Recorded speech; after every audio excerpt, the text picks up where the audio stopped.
그리스도인이라면 누구나 바라는 삶이 있죠. 기쁨과 성령으로 충만한 삶을 원합니다. 예수 그리스도의 거룩한 증인으로 복음을 전하는 삶을 살고 싶습니다. 날마다 영적 전쟁에서 이기는 삶을 살기를 원합니다. 이러는 것은 비단 저만이 아니라 우리 모든 그리스도인들이 다 바라는 신앙적인 삶이겠죠. 그러나 적지 않은 그리스도인들이 실제로는 영적인 삶에서 침체를 경험합니다. 전혀 원하지 않지만 그런 영적인 슬럼프에 빠져들기도 합니다. 영적으로 메말라지고 감정은 우울해지고 믿음도 식어지고 때로는 삶의 의욕마저도 흔들릴 때가 있습니다. 이런 일들에 있어서는 목회자들도 예외는 아닙니다. LA에서 목회하시는 강준민 목사님이 어느 잡지에 실은 글을 제가 읽은 적이 있습니다. 강준민 목사님은 영성에 관해서 많은 책들을 쓰셨는데요. 영성신학에 있어서 가장 많이 알려져 있는 작가이기도 한 이분께서 자기 고백적인 글을 이렇게 적었습니다. 개척교회를 시작한 지 정확히 4개월이 지났을 때 나는 영적 침체로 쓰러졌다. 그 당시 미국 교회를 빌려서 교회를 개척했기 때문에 우리 교회 예배 시간은 오후 1시 30분이었다. 미국 교회와 좋은 관계를 맺기 위해 오전에는 미국 교회에서 영어로 예배를 드리곤 했다. 정확히 1989년 6월 13일에 미국 교회에서 예배를 드리는 중에 가슴이 답답하면서 숨이 막히는 것을 경험했다. 두려움이 엄습해 오면서 절망감이 찾아왔다. 나는 예배 중에 밖으로 뛰어나갈 수밖에 없었다. 창백해진 얼굴을 한 채 쓰러져 있었다. 미국 교회 교인 몇 사람이 따라 나왔다. 그 중에 한 분이 남자 간호원이어서 쓰러진 내 곁에서 상태를 점검해 주었다. 가슴은 뛰고 손에는 식은 땀이 났다. 모든 것이 끝났다는 생각이 찾아왔다. 건네주는 포도주스를 마셨다.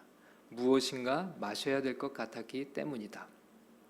그날 예배를 그 당시 같이 동역했던 이현수 목사님께 부탁하고 나는 카이저 병원으로 갔다. 예배만 부탁한 것이 아니라 가족까지 부탁을 했다. 그 의미는 죽음이 곁에 있다는 것을 의미했다. 병원에 가서 진단을 받아보았지만 별 이상이 없었다. 육체적으로 나타난 것만 가지고는 나의 문제를 찾아낼 수 없다는 것이었다. 집으로 돌아온 내게 기다리고 있던 것은 고독한 싸움뿐이었다. 라는 글이었습니다. 목사님은 공황장애와 함께 시작된 깊은 영적 침체와 우울증으로 인해 오랜 시간 동안 힘든 싸움을 싸우게 됩니다. 강준민 목사님은 영적 침체가 찾아왔을 때 자신에게 나타난 현상을 10가지로 압축해서 이렇게 소개했습니다. 첫째는 믿음을 상실했다. 하나님이 믿어지지 않았다. 어느 누구도 나를 도울 수 없다는 역설적인 확신이 찾아왔다. 하나님도 의사도 나를 도울 수 없다는 두려움이 엄습했다. 둘째는 의욕을 상실했다. 무엇인가를 성취해보고 싶었던 열망이 사라졌다. 그토록 좋아하던 책들을 모두 덤프트럭에 담아 버리고 싶었다. 식욕, 성욕, 성취욕이 사라지기 시작했다. 셋째는 죽고 싶은 마음이 생겼다. 자살이 죄가 아니라면 자살하고 싶었다. 차를 타고 가다가 엑셀레이터를 밟고 싶었다. 그러면 모든 것이 끝날 수 있다는 생각 때문이었다. 넷째는 무력감이었다. 아무것도 할 수 없다는 무력감이 찾아왔다. 기력이 쇠진한 것을 느꼈다. 자신감을 상실한 것이다. 다섯째는 정체성의 혼돈이 찾아왔다. 여섯째는 모든 세상이 어둡게 보이기 시작했다. 일곱째는 생각에 초점이 흐려졌다. 여덟째는 몸이 연약해지면서 몸에 급격한 변화가 일어났다. 아홉째는 사람을 만나는 것이 싫었다. 마지막으로 가장 무서운 시련은 사명감을 상실한 것이었다. 이렇게 적었습니다. 자, 강준민 목사님의 개인적인 경험은 오늘 본문의 주인공인 엘리야의 상태와 상당 부분에서 일치하고 있습니다. 자, 4절의 말씀을 같이 읽어볼까요? 자기 자신은 광야로 들어가 하룻길쯤 가서 한 로뎀 나무 아래에 앉아서 자기가 죽기 원하여 넉넉하오니 지금 내 생명을 거두시옵소서. 나는 내 조상들보다 낫지 못하니이다 하고, 아무도 없는 광야에서 그 속에서도 다시 하룻길을 더 들어간 어느 곳에서 엘리야는 지쳐 쓰러졌습니다. 그는 지금 놀랍게도 죽고 싶다고 말하죠. 의욕을 상실했고 좌절감에 빠져 있습니다. 자기 자신이 무가치하다고 느낍니다. 깊은 영적 침체에 빠진 것입니다. 심리적으로는 우울증 증세를 보이고 있습니다. 여러분, 이전의 엘리야를 생각한다면 지금 이 모습은 우리가 가히 상상할 수 없는 모습이죠. 엘리야가 누굽니까? 그는 영적인 거인이었습니다. 갈멜산 위에서 850여 명의 이방 종교 지도자들을 상대로 이긴 영웅이었습니다. 그가 기도했을 때 3년 동안 극심한 가뭄이 이어지던 것이 그치고 하늘에서 비가 내리기 시작했습니다. 그가 기도했을 때는 죽은 아이가 살아나는 엄청난 기적도 일어났습니다. 그런 엘리야가 지금은 하나님에 대한 믿음마저 흔들거리면서 도망치고 싶습니다. 자, 3절을 읽겠습니다. 그가 이 형편을 보고 일어나 자기의 생명을 위해 도망하여 유다에 속한 브엘세바에 이르러 자기의 사환을 그곳에 머물게 하고, 갈멜산 위에서 전쟁을 치르던 선지자 엘리야를 더 이상 찾아볼 수 없습니다. 두려움에 사로잡혀 자기의 생명을 위해 도망치고 있습니다. 엘리야는 영적 침체에 놓여 있는 것이죠. 여러분, 여기서 우리가 한 가지 기억할 것은 영적 침체는 누구에게나 찾아올 수 있다는 사실을 우리가 기억해야 합니다. 엘리야와 같은 영적인 거인의 삶에서도 영적 침체는 예외가 아니었습니다. 여러분, 선지자 모세에게서도 이런 모습을 발견할 수 있는데요. 민수기 11장 14절에서 15절을 다 함께 읽어보겠습니다. 책임이 심히 중하여 나 혼자는 이 모든 백성을 감당할 수 없나이다. 주께서 내게 이같이 행하실진대 구하옵나니 내게 은혜를 베푸사 즉시 나를 죽여 내가 고난당함을 내가 보지 않게 하옵소서. 모세는 책임이 너무 중한 나머지 이제 그만 자기를 죽여달라고 이렇게 하나님께 말하죠. 여러분, 변화산 위에서 예수님과 대화를 나누던 이 두 사람이 바로 모세와 엘리야 선지자 아닙니까? 그런데 이 두 영적 거인의 삶에서도 영적 침체의 모습을 우리는 발견할 수 있습니다. 교회사에 등장하는 인물들의 삶에서도 동일한 것들을 볼 수 있는데요. 인디언 선교에 생애를 바쳤던 데이비드 브레이너드의 일기에 보면 이런 부분을 우리가 발견할 수 있습니다. 7월 1일 주일에 적은 어느 일기입니다. 오전에는 헛된 생각으로 마음이 산란했다. 하나님 앞에서 나를 판단하고 단죄하고 싶은 생각이 들어 몹시 슬펐다. 하나님을 위해 살지 않는 나 자신이 너무나도 비참하게 느껴졌다. 10시에 무거운 마음으로 인디언들에게 말씀을 전하러 갔다. 가는 동안 마음을 하나님께 드리려고 했지만 불안하고 산만한 마음이 가라앉지 않았다. 하나님 앞에서 너무나도 부끄럽고 혼란스럽고 몹시 불안하고 괴로웠다. 나는 다른 사람에게 비하면 짐승이라는 생각이 들었다. 나만큼 하나님 앞에서 쫓겨나도 마땅한 사람은 없는 듯했다. 인디언들이 있는 곳에 도착한 뒤에도 마음은 여전히 혼란스러웠다. 지난 며칠간 하나님을 의지하면서 느꼈던 위로가 하나도 느껴지지 않았다. 그런 상태가 오전 내내 계속되었고 나는 아무 감정 없이 인디언들에게 말씀을 전했다. 오후에 설교를 시작했을 때도 내 심령은 여전히 황폐했다. 약 30분간 아는 것이 아무것도 없다는 생각이 들었고 인디언들에게 전할 말도 전혀 떠오르지 않았다. 여러분, 브레이너드는 하나님의 임재와 샘솟는 기쁨으로 충만해 있을 때도 있었지만 때로는 그와 정반대로 영적 침체에 빠져 신음하며 고통하는 순간도 있었습니다. 물론 모든 성도들이 이런 영적 침체를 겪는 것은 아니죠. 누구나 경험할 수 있지만 누구나 경험하는 것은 아닙니다. 그러나 여기서 한 가지 중요하게 고려해 볼 것이 있습니다. 그것은 영적 침체에 좀 더 쉽게 빠질 수 있는 기질이 있을 수 있다는 겁니다. 물론 그런 기질이 더 열등하다고 볼 수는 없겠죠. 오히려 자기의 속을 들여다보면서 민감하게 깨어 있을 수 있기 때문에 성경과 교회사 속의 많은 인물들이 이런 기질을 갖고 있었던 것을 또한 발견할 수 있습니다. 반면에 어떤 사람들은 이런 기질과는 정반대에 속해 있는 사람들도 있죠. 그런 사람들은 평생 영적 침체가 뭔지를 잘 모르고 지날 수도 있습니다.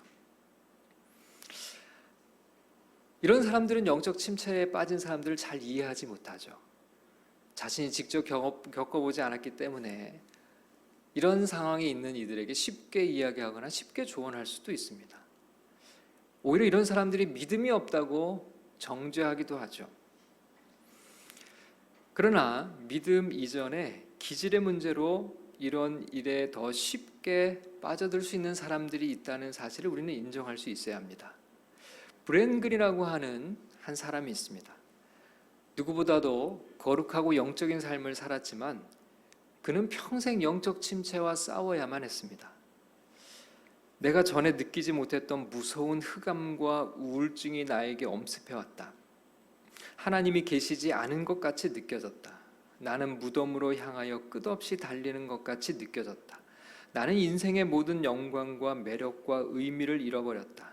기도를 해도 아무 소용이 없었고 진정 나는 기도의 영과 기도의 능력을 잃어버린 것 같은 느낌이 들었다. 이렇게 얘기를 했는데요.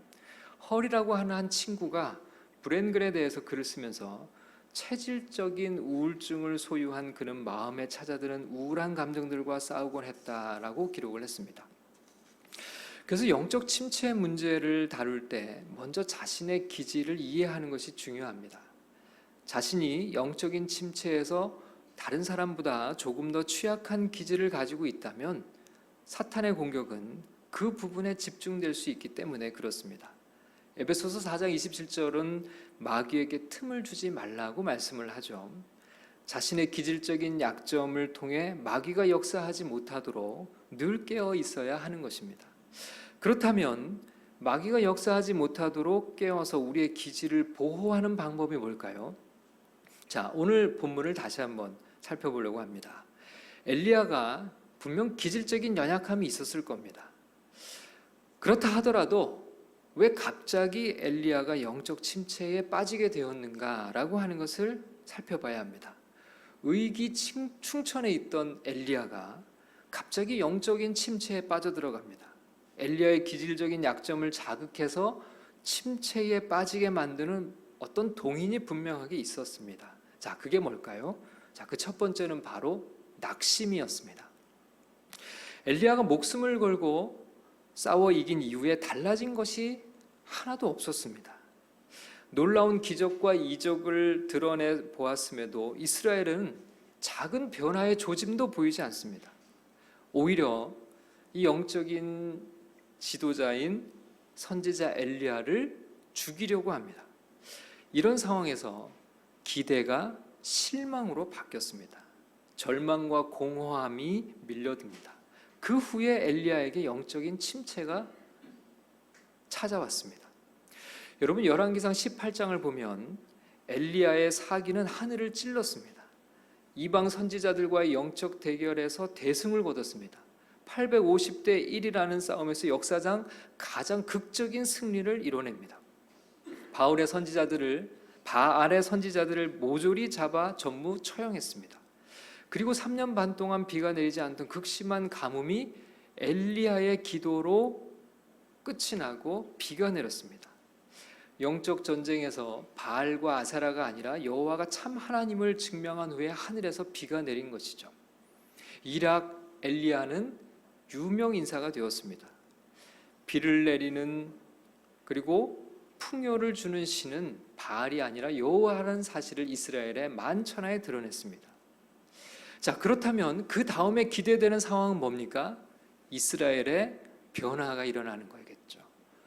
이제는 바알이라고 하는 우상을 버리고 이스라엘의 많은 사람들이 하나님을 믿는 믿음으로 돌아와야 했습니다. 그러나 상황은 정반대로 흘러갑니다. 자, 본문 1절과 2절의 말씀을 다 함께 읽겠습니다. 아합이 엘리야가 행한 모든 일과 그가 어떻게 모든 선지자를 칼로 죽였는지를 이세벨에게 말하니 이세벨이 사신을 엘리야에게 보내어 이르되 내가 내일 이맘때에는 반드시 내 생명을 저 사람들 중 한 사람의 생명과 같게 하리라. 그렇게 하지 아니하면 신들이 내게 벌 위에 벌을 내림이 마땅하니라 한지라. 여러분, 아합과 이세벨이 기대되는 반응은 회개였습니다. 그들은 회개했어야 합니다. 그런데 회개하기는커녕 오히려 엘리야를 죽이겠다고 하죠. 그렇게 협박합니다.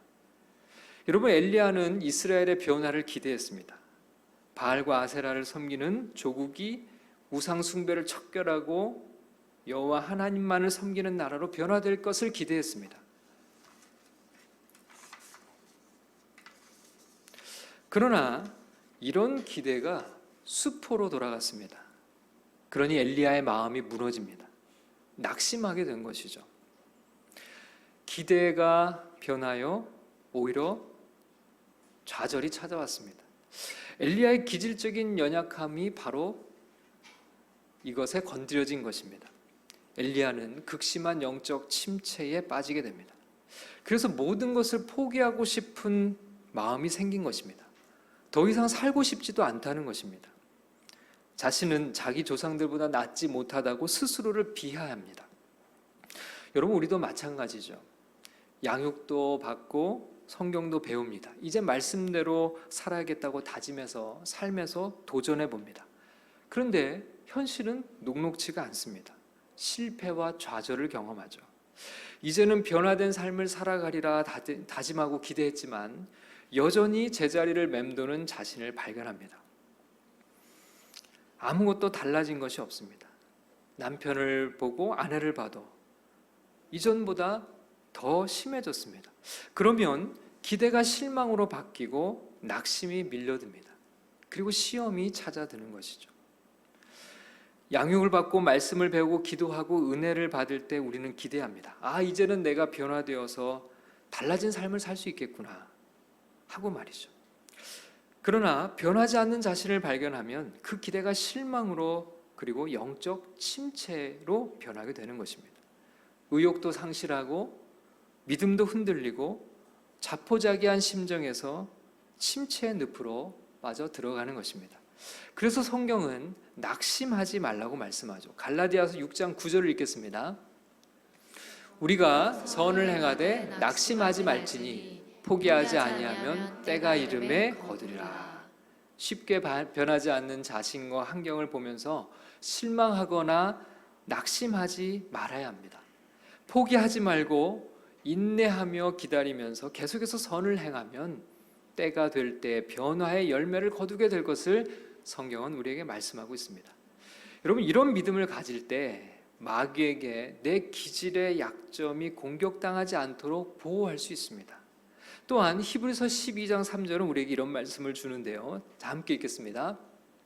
너희가 피곤하여 낙심하지 않기 위하여 죄인들이 이같이 자기에게 거역한 일을 참으신 일을 생각하라. 자, 낙심하지 않기 위하여 누구를 생각해야 합니까? 네, 바로 예수 그리스도를 바라봐야 합니다. 예수님을 생각하라는 것이죠. 우리의 죄를 위해 이 땅에 오신 예수님을 오히려 인간들은 조롱하며 죽였습니다. 그러나 예수님은 실망과 낙심 대신에 참고 견디며 끝까지 그들을 사랑했죠. 우리는 바로 그 예수님을 바라봐야 합니다. 그럴 때 낙심치 않고 마귀에게 틈을 주지 않을 수 있다고 성경은 우리에게 가르칩니다. 자, 다음으로 우리의 기질적인 약점을 자극해서 침체에 빠지게 만드는 두 번째 동의는 바로 몸의 피곤입니다. 자, 무엇이라고요? 두 번째는요, 몸의 피곤. 하나님께서 영적 침체에 빠진 엘리야를 치유하시고 회복하시는 과정을 보면 이 부분을 분명하게 확인할 수 있습니다. 자, 5절에서 8절까지를 다 함께 읽겠습니다. 로뎀나무 아래에 누워 자더니 천사가 그를 어루만지며 그에게 이르되 일어나서 먹으라 하는지라. 본즉 머리맡에 숯불에 구운 떡과 한 병 물이 있더라. 이에 먹고 마시고 다시 누웠더니 여호와의 천사가 또 다시 와서 어루만지며 이르되 일어나 먹으라. 내가 갈 길을 다 가지 못할까 하노라 하는지라.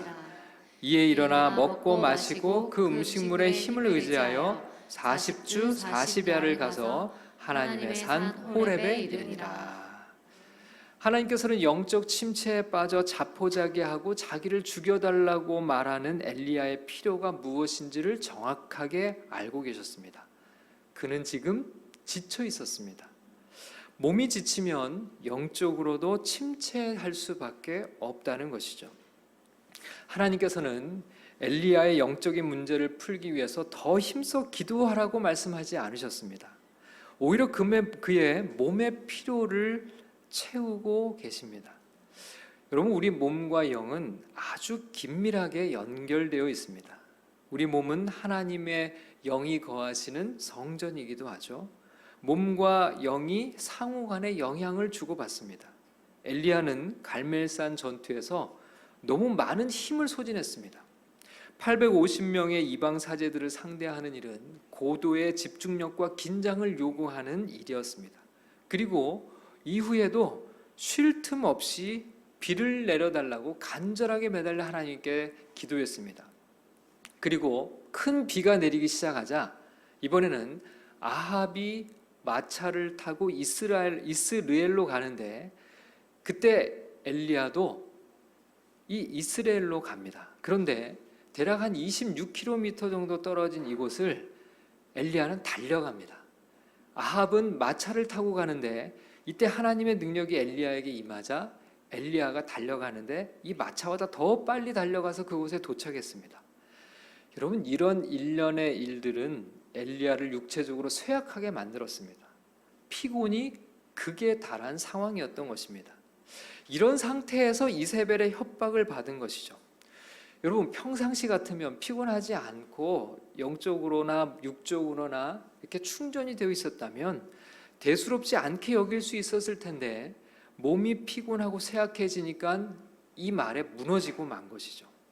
그리고 이스라엘이 변화되지 않는 그 상황을 보며 큰 기대가 더 큰 실망으로, 낙심으로 느껴지게 된 것입니다.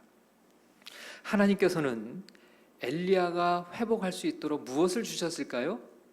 그에게 안식을 주셨습니다. 푹 자고 일어나서 먹고 다시 자고 일어나서 먹으라고 하십니다.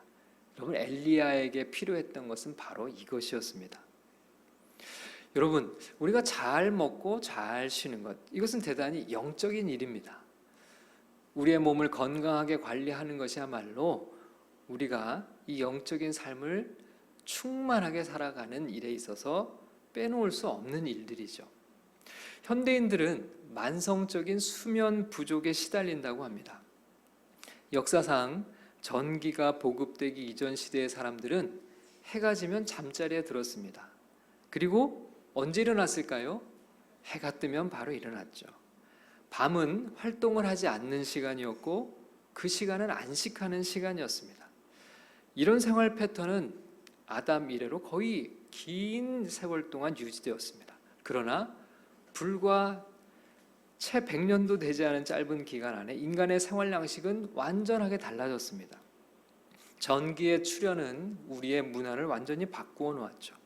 이제는 늦게까지 잠을 자지 않습니다. 밤에도 일하고 밤에도 놀고 밤에도 먹습니다. 많은 전문가들은 현대인들의 수면 부족이 심각한 부작용을 유발한다고 경고합니다. 한 연구에 의하면 7시간 미만을 자는 청소년들은 그 이상을 자는 청소년들에 비해 자살 충동과 우울증이 1.5배 증가한다고 기록하고 있습니다. 수면 부족은 건강상의 문제, 각종 사고의 원인일 뿐만 아니라 영적인 침체의 원인이 되기도 합니다. 유대인들은 지금도 토요일을 안식으로 지키죠. 그런데 이 안식일이 언제 시작하냐면 정확하게 금요일 해질 때부터 시작합니다. 그리고 토요일 해질 때에 안식일이 끝이 나죠. 전날 저녁부터 안식일이 시작되다 보니 푹 자고 그 다음날 안식일 아침을 맞이하는 것입니다. 푹 자고 상쾌하게 안식일 아침을 맞아서 회당에 가는 것이죠. 충분히 자고 쉬어야 다음날 예배가 온전해질 수 있습니다. 늘 만성적인 수면 부족에 시달리는 현대의 그리스도인들은 예배 시간에도 졸립고 기도 시간에도 졸립습니다. 언젠가 기도를 많이 하시는 정필도 목사님이 설교 중에 이런 이야기를 하셨어요. 기도 중에 너무 졸리면 기도를 많이 하시는 그 목사님은 어떻게 하실까요? 잠시 주무신다고 그래요. 그리고 개운하게 다시 일어나서 기도한다는 겁니다. 졸음과 애써서 싸우지 않고 잠을 청한다는 것입니다. 그 이유를 뭐라고 얘기를 하냐면 졸릴 때 기도하면 사탄이 역사한다 하기 때문이라고 했습니다. 그래서 언제 기도하는 것이 가장 좋으냐? 정신이 가장 맑은 시간에, 즉 잘 자고 피곤하지 않은 상태에서 하나님께 기도할 때 집중 있게 하나님과 영적 소통을 나눌 수 있다는 이야기였습니다. 하나님이 주신 몸의 가치를 인정하는 것은 영성의 시작입니다. 몸이 건강해야 영적인 삶도 더 풍요로워집니다. 몸을 학대하거나 함부로 대해서는 안 되는 이유가 바로 여기 있습니다. 몸이 지치면 사탄이 그 틈을 타기 쉽습니다. 그래서 우리는 안식을 배워야 합니다. 지친 몸을 쉴 줄 알아야 합니다. 하나님께서는 엘리야가 영적 침체에서 벗어나도록 돕는데 그의 지친 몸이 회복하도록 하셨습니다. 자고 일어나서 먹고 다시 자고 일어나 먹습니다. 며칠을 먹고 자고 먹고 자면서 육신의 피곤을 해결하도록 하셨습니다. 그리고 성경은 그 음식물의 힘을 의지하여 40주 40야를 갔다고 기록합니다. 자, 여기서 음식물의 힘을 의지했다는 것은 지친 몸이 회복되어 사명의 길을 갔다는 의미죠. 엘리야는 안식을 통해 몸의 회복을 얻고 영적 침체를 딛고 일어설 수 있었던 것입니다. 여러분, 우리에게도 안식이 필요합니다. 안식이 어려운 현대 그리스도인들에게 유진 피터슨 목사는 이렇게 조언합니다. 오늘을 사는 크리스천들은 삶을 단순화해야 합니다. 흔히 성공하기 위해서 많은 일을 하고 많은 책을 읽으라고 말합니다. 그러나 나는 거꾸로 이야기하고 싶습니다. 책을 지금보다 적게 읽으십시오. 더 적은 일을 하십시오. 기억하십시오. 세상은 당신을 더는 필요로 하지 않는다는 사실을. 세상이 필요한 것은 하나님입니다.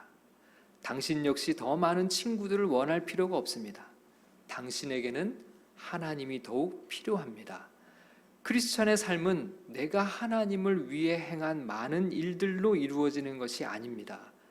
크리스천의 삶은 하나님께서 나를 위해 행하신 일들로 채워집니다. 라고 얘기했습니다. 여러분, 믿음이 있어야 쉴 수 있습니다. 믿고 주님께 맡겨야 안식할 수 있습니다.